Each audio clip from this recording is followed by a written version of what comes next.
It is Friday, July 25th, 2025. And what a week it's been. Right now, the biggest story of the week has got to be, let me rephrase that. The biggest scandalous story or the biggest transparency ever of a federal government happened about Obamagate, or whatever you want to call it. Certainly every day there's incredible, good, positive news from the Trump administration. Increase revenues through the tariffs, legislation, the $9 billion clawback, just multiple things that President Trump and the legislation is doing for we the people. But I'm afraid the scandalous stuff sometimes takes away from that good news because it's so juicy. Even though the media is left-wing, certainly the legacy media or even cable news like CNN, MSNBC, very left-leaning, it's still a little salacious, right? They really don't want to cover that Trump did all this great stuff and he's thinking about a tax rebate for the people or some kind of rebate. The more money comes in and he's, shrinking that government, getting rid of fraud, getting rid of billions of dollars spent on illegal aliens. He's really starting to think, how can I give it back to the American people? But this thing with Obama is really quite shocking. I love our history and looking back at our founding fathers. And believe me, once we formed a government, they played dirty with each other. They would go into newspapers and use a pseudonym, fake names, and really tear apart one another. Alexander Hamilton did it to John Adams. He did it to Thomas Jefferson, and vice versa. They would be extremely nasty to one another and not always have facts behind it. So it's not unusual. These things happen, but I would suspect you're like me. You would think the president of the United States would not lie.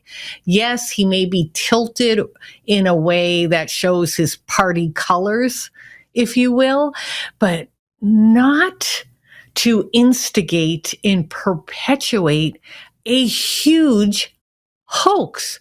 But let's look back to how the media handled Russiagate. Let's go to clip one.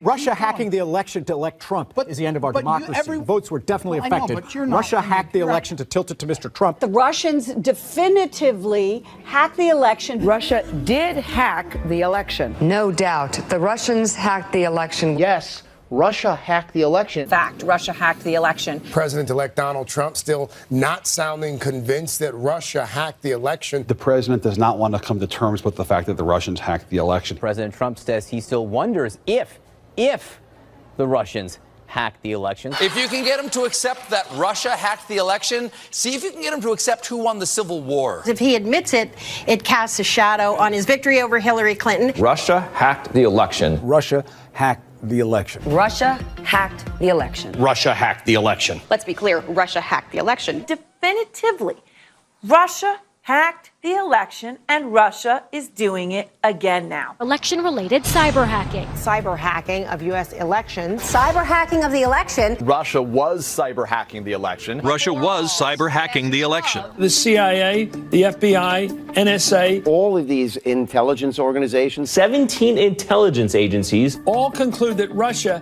hacked the election. If we find out that Donald Trump just theoretically was colluding with Russia while they were hacking the election, that is completely impeachable. This dossier alleged a conspiracy between the Trump campaign and the Russian effort to hack the election. The director of national intelligence, the head of the National Security Agency, the head of the FBI, all of these intelligence experts saying Russia hacked the election. The FBI, the CIA, the NSA, the former director of national intelligence, James Clapper, I mean, they've all said this. So to believe that that's wrong, you have to believe they're all involved in an elaborate conspiracy to get Donald Trump, which seems a little far-fetched to me.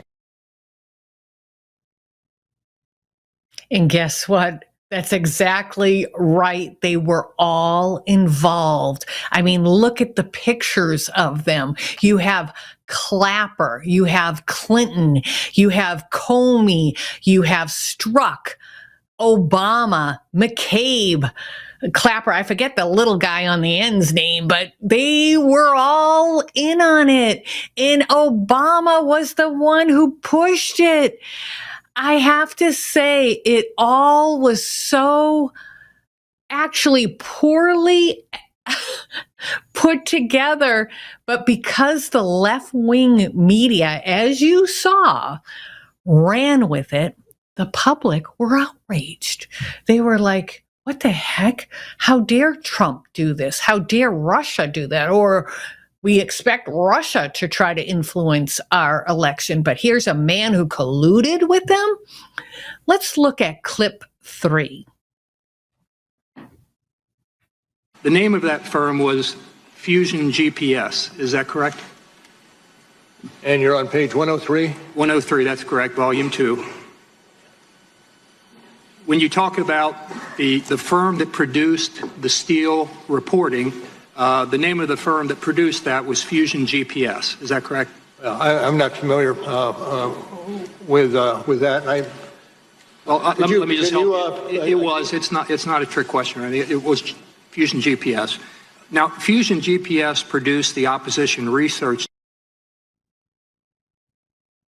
Were you as shocked as I was that Robert Mueller didn't know who Fusion GPS was? This is the agency that the Clinton DNC, I'm sorry, I shouldn't say Clinton, although there's evidence she knew all about this, but that the DNC paid for this fake dossier. This is what they used to get illegal Pfizer warrants. But Mueller, right there, FBI, former FBI Director Robert Mueller, who was hired to look at this Russia-Trump collusion, where we spent at least $35 million, was as confused as President Biden was. This man no longer had the mental acuity. He was so confused. But my next guest absolutely experienced that. Mayor Rudy Giuliani, a longtime friend of President Trump and a huge surrogate during the first campaign in 2015, 2016, was around President Trump for long hours every single day. He absolutely knew the collusion story was false. But because the public was convinced that something untoward happened, Rudy jumped in like the hero he is to prove that it was all false. And he went on every kind of show, and he started to, and he did, he was successful in changing public opinion. Thank you, Mayor Giuliani. But Mayor Giuliani had to deal with Robert Mueller. Welcome back to the show, Mayor. Mayor, a lot of people... I am well. You know, because I've worked with you, we had a hit radio show together, we still have businesses together. I have to pinch myself that I'm working and have this close relationship with a historic figure. But when you were working on to prove that President Trump didn't collude with the Russians, you had to deal with Special Prosecutor Robert Mueller, and he didn't know what was going on. Is that correct? 100%. I was probably one of the few people not at all surprised that he acted like a demented Dumbo when he appeared before the Congress. And of course, it's disgraceful. I mean, we eventually went on to have a president like that, but we had a special prosecutor who could be completely manipulated. The first time I dealt with him, he didn't even know what he could prosecute and not prosecute. And his people were whispering to him, and he was getting it wrong. Now, I know Robert Mueller for 30, 35 years. He worked for me for a while. And not only that, I had sort of a nasty interchange with him when he first became FBI director, because he was trying to hold back intelligence information New York City needed to protect itself on September 11th. and I threatened to call off. I think I threatened to call off the first game of the World Series if he didn't give it to me. And Vice President Cheney called me back and got me the information and told me, to deal with him. Don't pay attention to him. So I've always considered Mueller to be a second-rate jackass. He worked for Bill Weld. He was Bill Weld's yes man. He watched Whitey Bulger kill an innumerable number of people with a corrupt FBI agent. And I don't think Mueller was involved in that, but I think he was too damn stupid to find it. I was shocked when they made him a high-ranking official. After I met with Mueller, I was certain that he didn't know what he was doing. He didn't even know what power he had to indict and not indict. He had to check on it. He got it wrong. His staff had to correct him. And then we dealt with that staff quite a bit. I mean, they were outrageously unethical, off the charts, leaking, lying, using tactics against Manafort that would qualify as fascist tactics, totally tolerated by the media. But I was not surprised at all when he didn't even know who he was investigating. I would call up there and I would I would say, hey, you can't do this. And his chief of staff would say, we'll take it to Bob and get back to you tomorrow. After a while, I would say, bullshit. You don't get back. You don't go to him. You make the decisions. You think I'm stupid? I mean, I used to be the boss of this jackass. I know what you're doing. This is why they love me, because I talk to them. I talk to them the way you should talk to a bunch of lying, creepy crooks. I talk to them the way I would talk to creepy crooks. You have so much information from that time. Like, this is really interesting. The fact that you had firsthand knowledge that Robert Mueller was incapable of running this investigation, and also didn't know what was going on, and yet Weissman and other really kind of corrupt and unethical people were playing dirty. I would think that maybe Tulsi Gabbard would reach out to you, but she is trying to, she's aware that the deep state still exists. So she's trying to mitigate that. They're too scared to reach out to me, Maria. I love Tulsi. I think she's doing a great job. But I mean, this is the reason Comer could never get anywhere. Comer wouldn't reach out to me. And where did Comer get? He banged his head up against the wall and he missed all the significant evidence. He never pointed out that there's definitive proof that Hunter Biden gave millions of dollars to his father. It happens to be in Hunter's own words. And Comer didn't, I don't know if Comer didn't find it or Comer hid it. The other day, Hunter was being interviewed by a lapdog, and Hunter said, Rudy Giuliani and Bernie Kerik brought information to the Delaware police that I was involved in child pornography. So, Mayor Giuliani, we know there is still a deep state.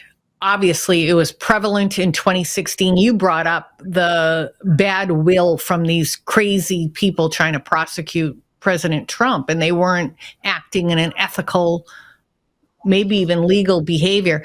But Tulsi Gabbard is trying to do something different this time. Let's look at clip 2.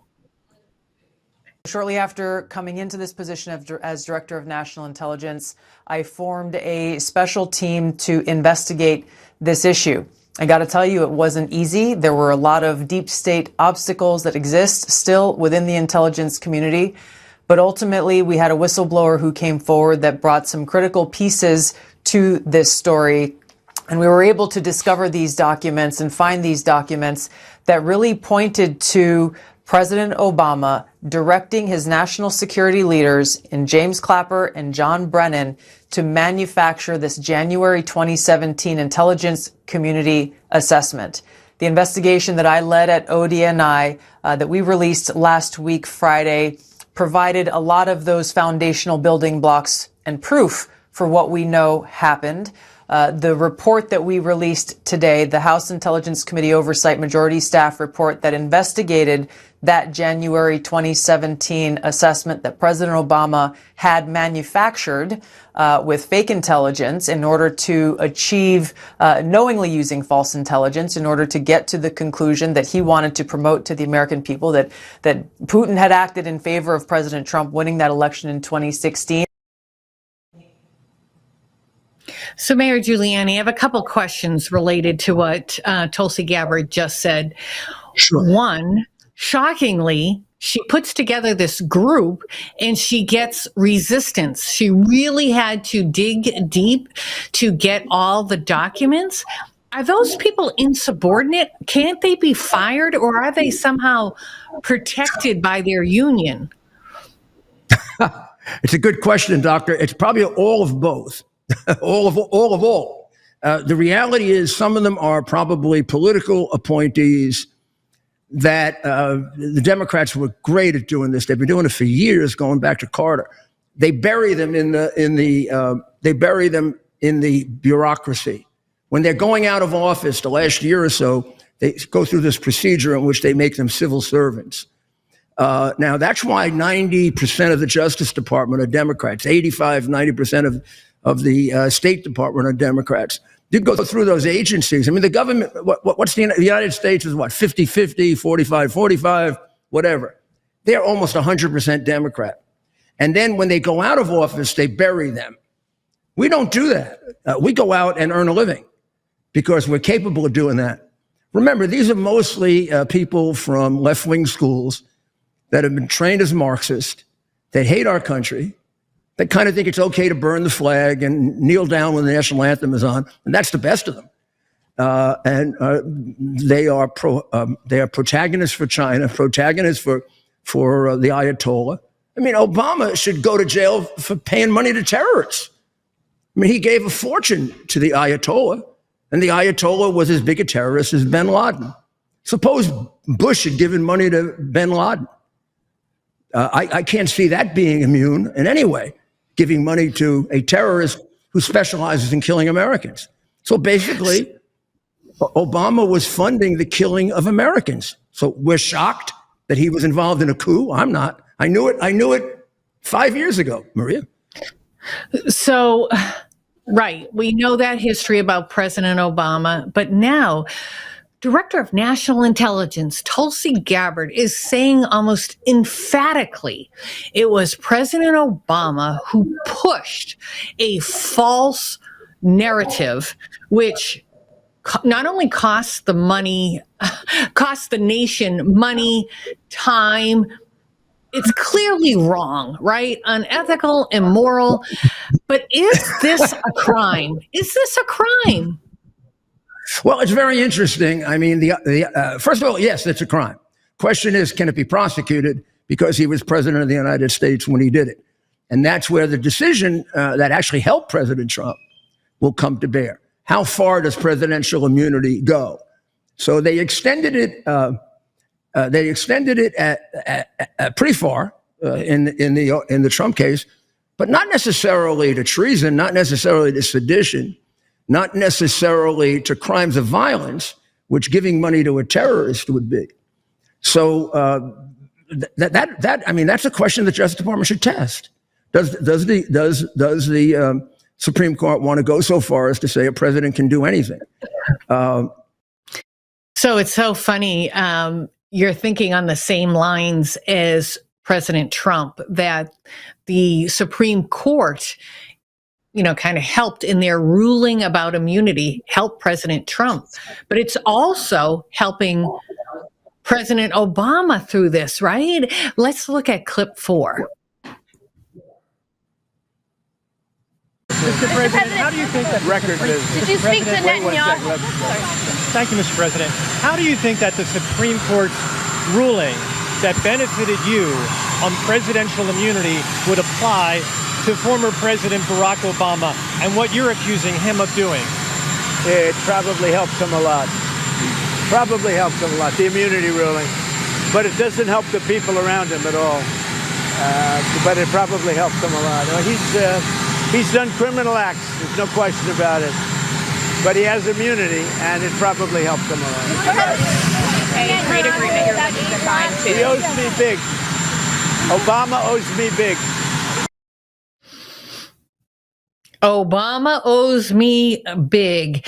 What say you, Mayor? Does that immunity ruling help him, or is treason? People are throwing around that word, treason. President Obama committed treason. What's your analysis on this? Will anything ever happen to President Obama? The question is, yes, it could. And the president is a great president. The president is not a lawyer. That's why I represented him. The president is wrong about his interpretation of the immunity law or statute, rather a decision applying to him. Well, first of all, there's a very, very simple difference. Some of these acts continued after Obama was out of office. In fact, many of them. Remember, the impeachment was after Obama was out of office, and their coup really was to try to remove a duly elected president based upon evidence they knew was purchased by Hillary Clinton and was false. Obama knew that and was leading that effort. That continued after he was president. That's perfectly prosecutable, completely, 100%. You don't even have to get into deciding were Obama's acts beyond the kind of acts that were allowed and considered immune for Clinton and for Trump. I think they were. I don't think the president can deal in situations where he gives money where he has every good reason to believe it'll be used to kill Americans. I don't think a president can be given immunity to that. And there's no question when he was giving cash secretly, hundreds of millions, to the Ayatollah, he knew the Ayatollah was funding terrorists who killed Americans 2 days later, 3 days later. That's why we killed Soleimani. That's when he was paying for Soleimani's work. Obama was the guy that Trump had to execute. Now, I don't think that fits under presidential immunity, but certainly what he did after being president does not fit. So, president's a great president. He doesn't claim to be a lawyer. The reality is there's a big opening here to prosecute Obama, and he is right. Everybody else is perfectly prosecutable, and you got some pretty big criminals there. I mean, you got criminals who will go down in American history as some of the worst scoundrels in the history of America. This is Benedict Arnold stuff. I can only speak for myself. If there is something prosecutable, I hope we do it. One of the things that we, the people, and I feel like I'm a commoner, that frustrates us all is we identify an issue and we just stop. Look at Comer, right? Comer led this big committee to look at Biden's corruption, selling his seat as vice president. He had all the information in front of him. You have that great book, The Biden Crime Family. You laid out a prosecution in there. He never contacted you and he never completed it. He's in front of the cameras every week saying, yeah, we got this on him. Yep, here's the documents. Heck, on the White House websites, the government websites, they show canceled checks, everything. And he failed to close the deal. People get frustrated. It's a shame. I mean, if you were a betting man, if you were a betting man, what do you think? Are we going to do anything about Obama? I mean, Comer missed more than he documented. It's hard to understand. Is it a lack of intelligence? Is it a lack of experience? Is he lazy? I mean, I'll give you. I mean, I pull out the hard drive all the time. He missed the most incriminating documents in the hard drive, admissions by defendants that are powerful evidence in court. Maybe he's not a lawyer. I don't know, but even then, I think you would understand that if Hunter Biden lays out in his own words how he's paid his father millions and millions of dollars, you'd use that email. If Hunter Biden says I'm too dangerous to be with the children, you'd use that email. But how do you not subpoena the conversations between Biden and the president of Ukraine that went on for about 13 hours, that already have a couple of leaks from it that are highly incriminating, and you don't subpoena it? And in fact, nobody's subpoenaed it now, and it's the Trump White House that has control of it. I have evidence from 4 witnesses that it's during those conversations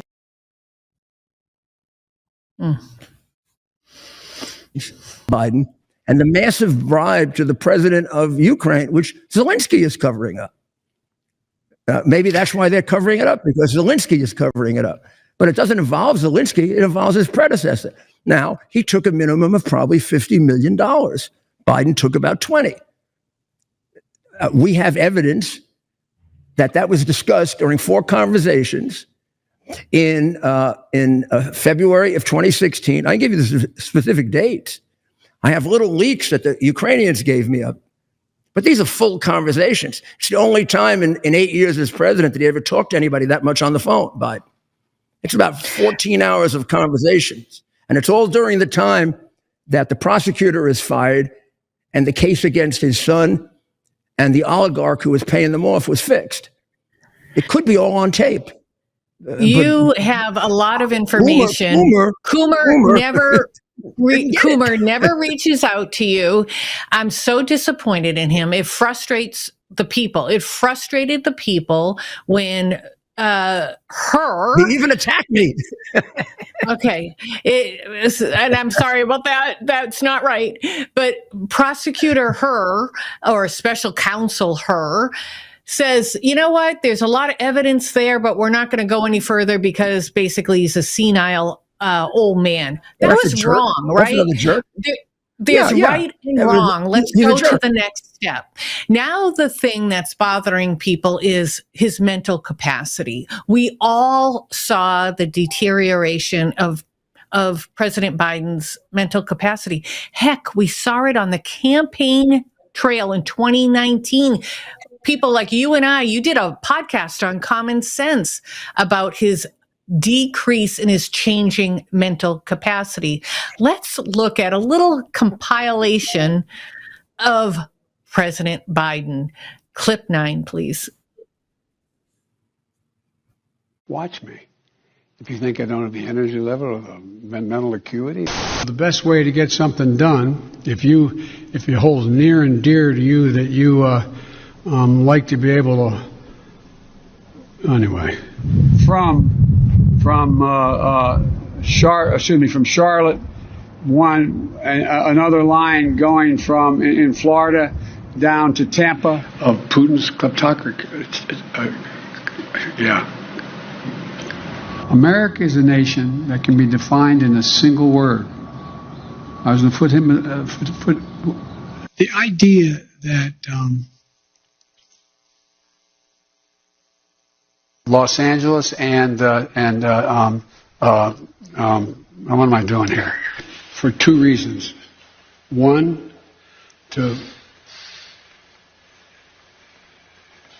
we haven't been able to communicate it in a way that is, let me say another way. But the nature, not a solid meeting with they make a very good point. Here's the deal. Here's what drives the driver in the states that are affected. Here's what you can do, the drivers.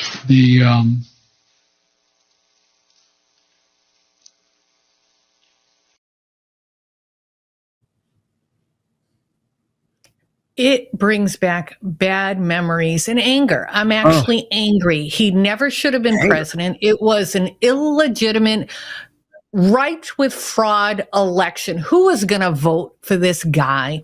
Now we're looking into it. Another committee is saying, geez, did he really have his mental faculty?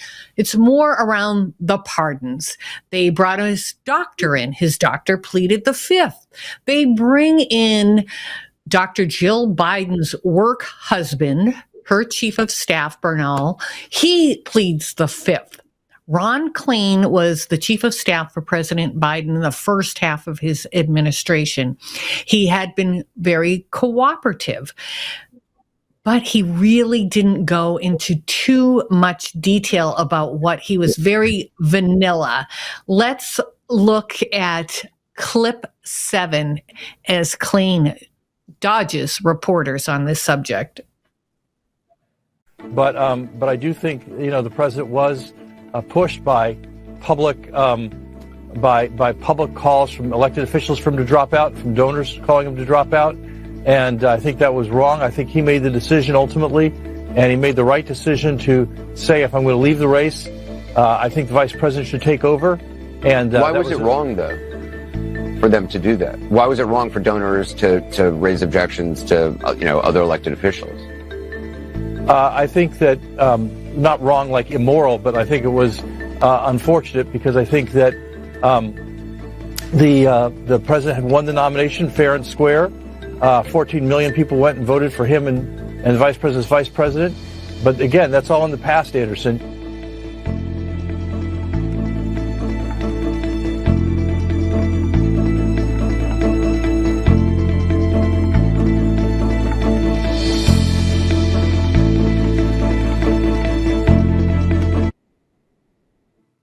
Yeah, so even though he volunteered to come in, he did not take the fifth, which people were, hey, we respect this guy. We may get some truth. The guy has a hard time telling the truth, right? Why did they have a fake Oval Office? Again, Rudy, are we just going to see these committees just to hear themselves talk?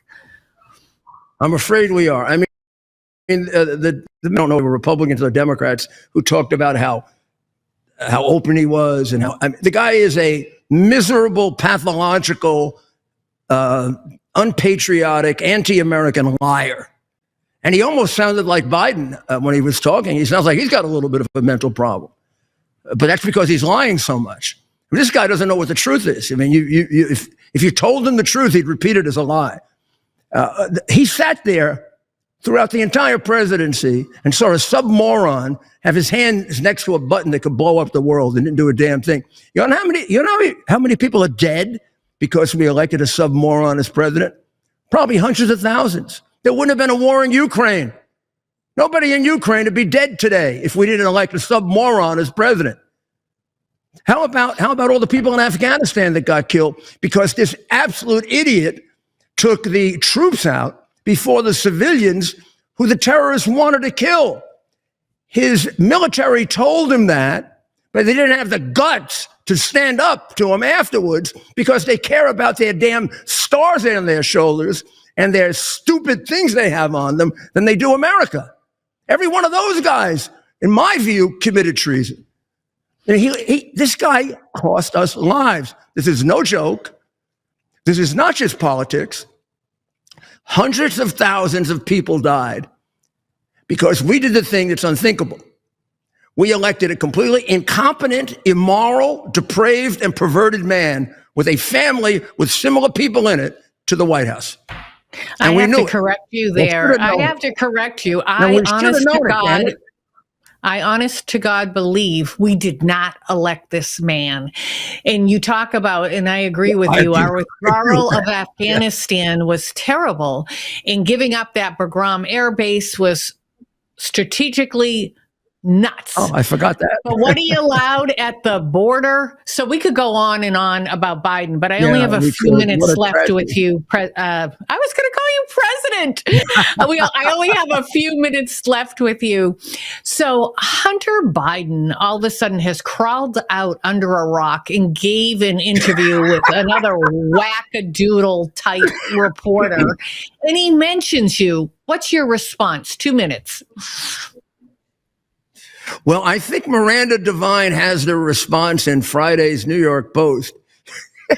Miranda, who is one of the great American journalists and patriots, one of the few that had the courage to print the hard drive, says he's running for president. And if you look at it, several times he said, if I were president, if I were president, if I were president. Now, we got a communist running in New York. Why wouldn't this guy try to run for president? The Democratic Party has people as wacky in office as Hunter Biden.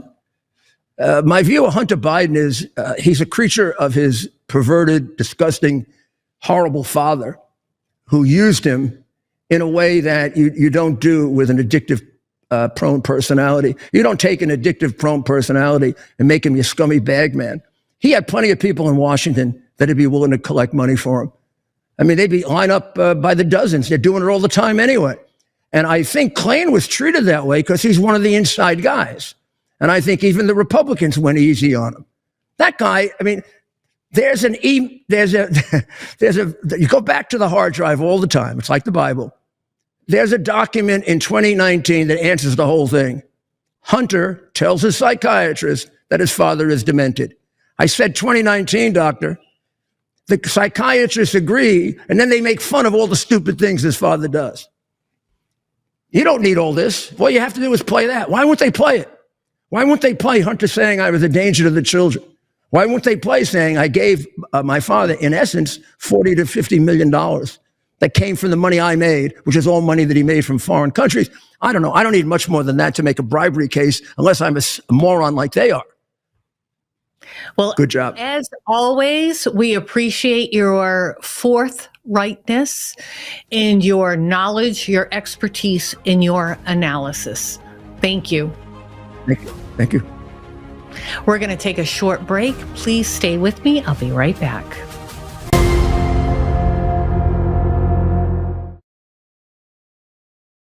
The last time President Trump was in office, gold soared 50% and silver went up a huge 53%. Americans who invested in silver and gold during Donald Trump's first presidency are very happy that they did it. And right now, gold continues to soar to the highest numbers in history. These gains are just an appetizer for what's to come. Some market analysis are saying that gold is predicted to rise another 30% in the next year alone. So now's the time to invest in gold and silver, and that's why I partnered with Fisher Liberty Gold.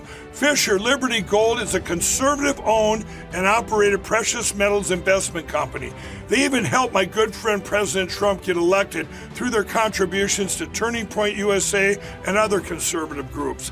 I have dedicated my life to ensuring that people get the best sleep ever. And in addition to owning a MyPillow, I can now sleep well at night knowing that you can all protect your savings with precious metals with Fisher Liberty Gold. With Fisher Liberty Gold, you can sleep well knowing that your retirement is secure. And if you call now, you're going to receive your very own presidential gold guide and qualify for up to $20,000 in free silver. But wait, there's more. Call now or text metals to 26786 to receive your presidential gold guide from Fisher Liberty. And for a limited time, I will send you a free MyPillow for qualified accounts. This presidential gold guide from Fisher Liberty will tell you exactly why you need to own gold even while Donald Trump is president.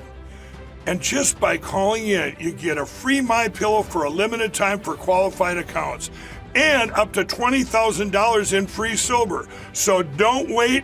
Call 1-888-4GOLD-19 or text metals to 26786 today. That's 1-888-4GOLD-19 or text metals to 26786 today to receive your free MyPillow and up to $20,000 in free silver.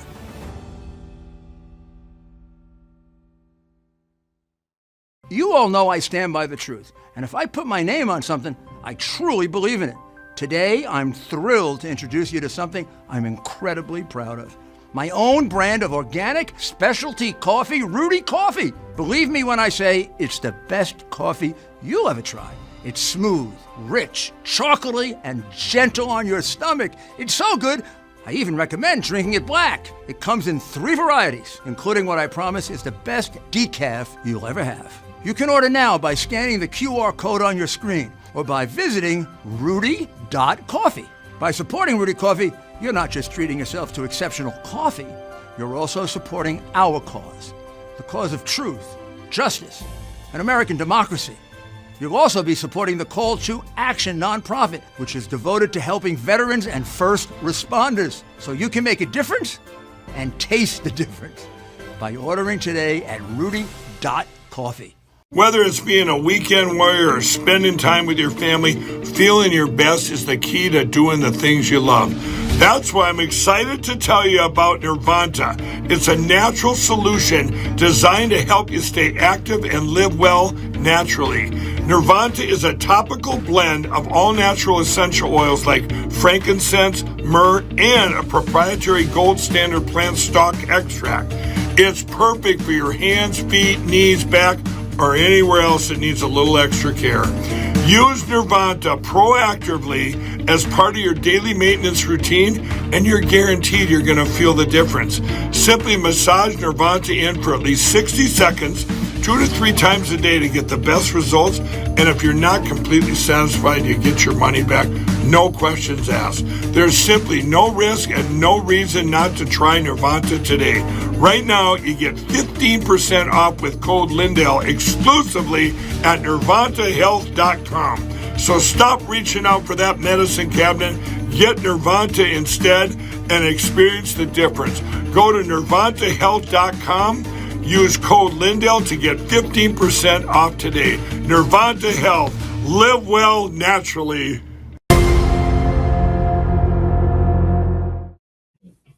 Welcome back. You know, it's always such a privilege to have Mayor Giuliani on, and it's hard, right? When we do these shows and you have multiple topics, you kind of skim over the subject. Yes, you try to pull some information people don't know, but he's got so much depth and so much knowledge to these issues. It's crazy. And his mind is so sharp, but there is still a deep state, and certain Republicans are continuing to disappoint us. We rally behind them saying, oh, great, they're starting to look into this issue, whether it's Obamagate or Biden's mental health and people covering it up, but there's never an end to it. And I always ask the question, is this issue prosecutable? And if it is, we should go that distance. If it isn't, we just want to alert the people to that this was an issue and let's try to put in things in place so it never happens again. That's great. But we got to be honest with the American public. What is the end game for looking at this issue? And let's be honest with them along the way. Each side likes to be on television and say their point of views, and I don't mind that. And I never knew that Obama was in it as deep as he was. I did get hints to that because of a particular memo that Ann Rice had written on, and that was meant to deflect us. And everybody said the same thing. Oh, yeah, her little memo was really kind of covering her boss, Obama. So this was breaking news, shocking news, embarrassing news. But where do we go? I don't know. We need to prosecute if it is a criminal act. Certainly President Trump used that language. It's a criminal act. But just in, Representative Nancy Mace, she's a congresswoman from South Carolina. I happen to have met her today. She's here in New Hampshire, helping with some fundraising things. She just put in legislation, reintroducing it because she tried this before. And it's to stop the National Institute of Health from using dogs and cats for their $20 billion a year research. And it's the type of research and the fact that it's causing pain and distress to these animals. Certainly, we typically have to do research on animals or mice or rats before we go to human beings. But what's been uncovered, what Dr. Fauci and Dr. Collins had allowed in the past under the National Institute of Health is just torture and torment. So I'm not saying this is right or wrong, because I know I don't want that kind of research done on human beings, but she's a lady of conviction. I've been impressed with her, not just before I met her today, because the way she stood up for women and girls. We've been under attack for 4 years under the Biden administration. You're going to allow men in our sports, men in our bathrooms, men in our locker rooms. I know my congressional delegation failed me, I'm a mature woman, but failed the young girls of New Hampshire, beyond New Hampshire, of our country, failed women, athletes, really turned their back on them. And yet they like to say they fight for women's rights. Heck, you You went along party lines. You went along with the wackadoodles in your party who, instead of giving people with gender dysmorphia real good mental health treatment, you elevated their sickness in a lot of ways. But anyways, she just, meaning Representative Nancy Mace, really impressed me. She was out there fighting. What I learned about her today, she was a high school dropout. She went to work like at a Waffle House initially, and then she kind of straightened out and said, my life's going to go nowhere now. And she was the first woman to graduate from the Citadel. She's also the first woman elected in South Carolina to Congress. So she's got a lot of firsts there. It was her first time in New Hampshire. And she was talking about coining a phrase called New Hampshire nice. She was very impressed with the way she was treated here in the state and learning about the state. She's like, I can't believe it's that hot here. Well, it's summer. So we always have incredibly hot July or August. And whenever I meet people around the world, it's so funny. They think I think they think we live in igloos here in New Hampshire. You know, even I do a lot of work in Florida, and they always say, oh, New Hampshire, it's cold up there, isn't it? Well, certainly. We have long winters, and it's very cold in the winter. Again, depending on what part of the state you're in. North Country, you're going to get the minus 20 degrees, not so much in the southern part, but you will have a few of those days. So it was very nice to meet her, and very smart lady, a lady with conviction. She is probably the female version of a Rudy Giuliani, a President Trump. She's not doing things or commanding attention to issues for self-gratification. She's doing it because she's a defender of rights, of ethics, of law and order. And I do suspect she is eyeing the governor position in South Carolina. And I think, good for the people of South Carolina. I tell you, whether you're Democrat, Republican, she is just going to be a winner for your state. And I wonder about longer term.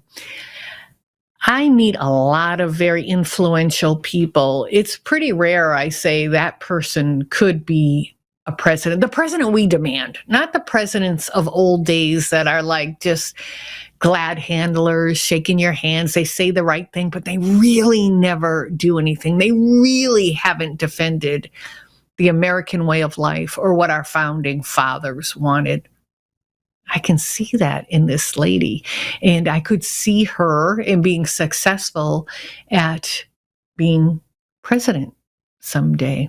So we'll see where that goes, and we'll see where this legislation goes. Obviously, we care deeply about animals and children. I used to be really kind of flippant because I would get so angry when the Democrat Party decided to put their arms around killing babies in the womb. It became a rallying cry. You're cool if you say you want to kill a baby. And, that's great because that's women's rights. I don't think that's women's rights. I think that is serving a different master, and it's not a good one. But there are people who are moderates who think, okay, what if we say a certain timeline is acceptable, 24 weeks? Lots of states said abortion is legal up to 24 weeks. Well, I have to tell you, and I believe it's in Iowa or Ohio, a couple had a baby at 21 weeks, and thank the good Lord above, that baby is viable and thriving. Now, under certain laws, that baby could have been aborted. We now know that it's God's will, right? If you're pregnant and You're going to have a baby. It's thriving. I can tell you with a science mind on my, putting that cap on, not a mother, not a grandmother, not a whatever else you want to label me, but as a person with multiple degrees in science, we know that is life almost from the beginning. I don't want to get into detail too much so. I've done other shows on this, but when that sperm, the millions of sperms trying to get in that egg, and one finally gets in, almost immediately life begins to form. There is DNA coding going on, and there's multiplication of the cells, and they continue to divide, and they start on their journey to implant in the mama's womb. Only a woman has a womb, not any fake man. Only a woman has a womb. And that baby is now starting to form and get nourishment. And that is life. And who are we to say that we can kill that life because it may be too much of a burden? I have to tell you, there's a lot of infertile women and men nowadays. Lots of people saying it's from the hormones in our food, the processed food, is all kinds of reasons. Hey, look at the feminization of our men. They're literally changing the way they look. Look at your grandfathers. Well, if you're my age, your father, your grandfather, thick necks, broad shoulders. They look like men. Now men are very much more feminized. Is it what's in our foods? I don't know. People have also made allegations against people like Bill Gates and other elitists who say we're overpopulated. We have to decrease the population. How are you going to do that, right? Euthanasia is only, we look at our people in the north in Canada who are pretty easy to use euthanasia, but that's not going to be acceptable in society. So let's put things in their food. I don't know, but it's a record amount of people. And now since the mRNA injection, miscarriages, infertilities has gone up like 800%. It's like this crazy, crazy number. Long story short, to get to this point, women, young ladies, if you find yourself with an unwanted pregnancy, please, if you think you're incapable of safely raising that child, I understand. No one's going to judge you. Think about adoption. There are plenty of couples who want to be parents to children and they just can't have any babies. And they tend to go out of the country to get babies from Russia or China. What about right here? And I think we'll be better off as a country if we stop, having pom-poms of killing the baby. But I am so, so happy that this 21-year-old baby is thriving. Well, I hope you enjoy the show. Remember, LindellTV.com. Mr. Mike Lindell is the founder, the CEO of Lindell TV, and he wants to encourage people to go to LindellTV.com to watch the show. So let's all try to support him. The guy's been through a lot of lawfare used against him, as well as Rudy Giuliani and President Trump. But LindellTV.com, Monday, Wednesday, and Friday for the Dr. Maria show at 9 p.m.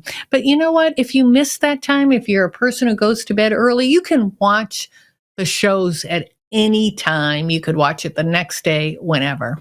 It's always a pleasure to be here for you. I wish you a very safe weekend. Next week, guest host Joe Hoft, co-founder of the Gateway Pundit. I have a lot of respect for this guy. He will be filling in for me on Monday and Wednesday as I'll be doing business in Roma, Italia. Have a great weekend.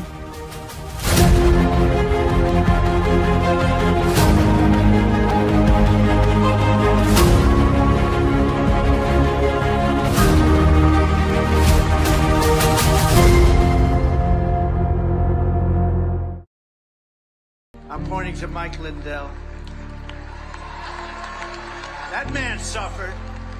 That man suffered. The FBI thugs went up to him and they took away everything he had. He suffered. And Mrs. Lindell. Then you guys come up and serve me papers in Colorado. What is this? Sir, what is this? My Pillow guy Mike Lindell says the lawsuit is a sham. How dare him come and sue My Pillow? They went after him. It was just terrible. This was a vicious weaponization of your government. But I'll tell you, he stood up. He's all man. He stood up strong. Do I think you guys and them are a traitor to our country by what you did to My Pillow? Yes. We are made in America. Lindell says he's lost hundreds of millions of dollars. And nothing was going to faze him. And I want to thank you on behalf of everybody, Mike. You put up with a tremendous amount. How do you guys sleep at night? You obviously don't have a My Pillow. That's a fact.